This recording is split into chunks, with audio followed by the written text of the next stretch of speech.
Welcome to Nexa Tunes Insights, the podcast for independent artists and labels who want to stay one step ahead in today's music business.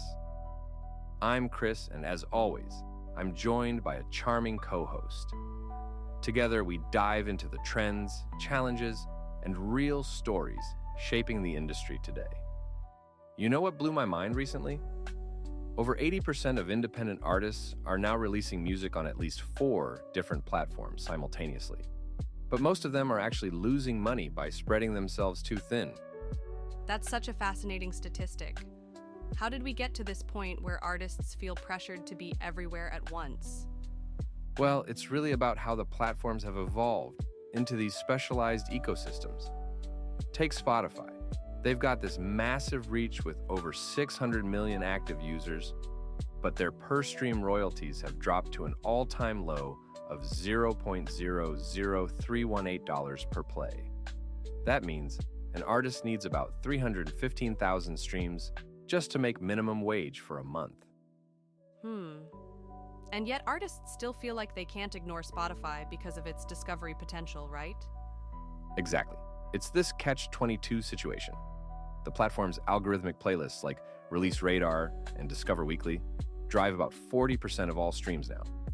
But here's what's interesting. Apple Music has taken the opposite approach with human curation, and they're paying nearly double the royalty rate. You know what really stands out to me? The way these platforms are becoming more specialized, rather than trying to be everything to everyone. Oh man, that's so true. Look at how Beatport transformed itself. They've integrated with major DJ software platforms and now process over 2 million track previews daily through their streaming service.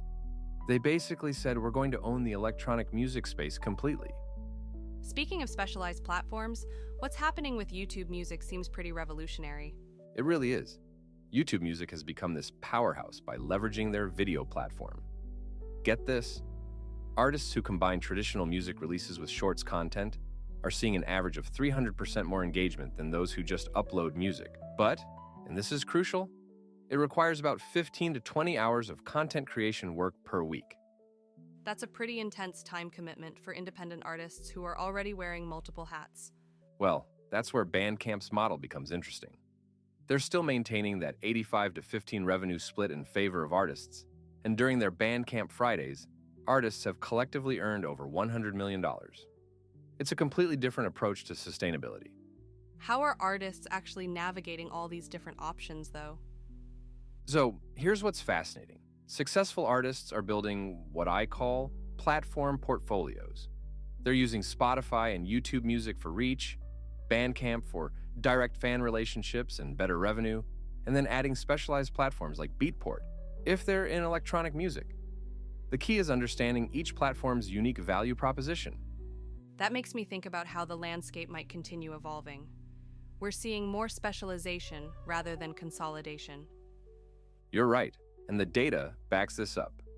Platform specialization has led to a 40% increase in average earnings for artists who focus on just 2 to 3 carefully chosen platforms versus those trying to maintain a presence everywhere.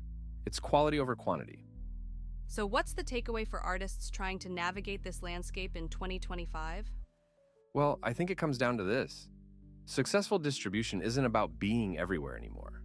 It's about being strategic. Look at your genre, your audience demographics, and your goals.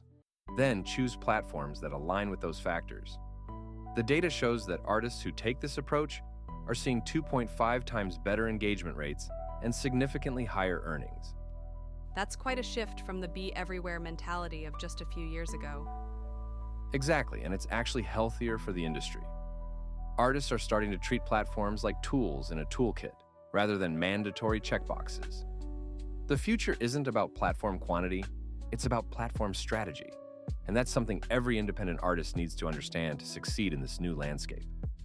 That's it for today's episode of Nexa Tunes Insights. Thanks for joining us. If you enjoyed this conversation, don't forget to subscribe and share it with your friends in the industry. You can find more insights, articles, and resources on blog.nexatunes.com. Until next time, stay creative, stay independent.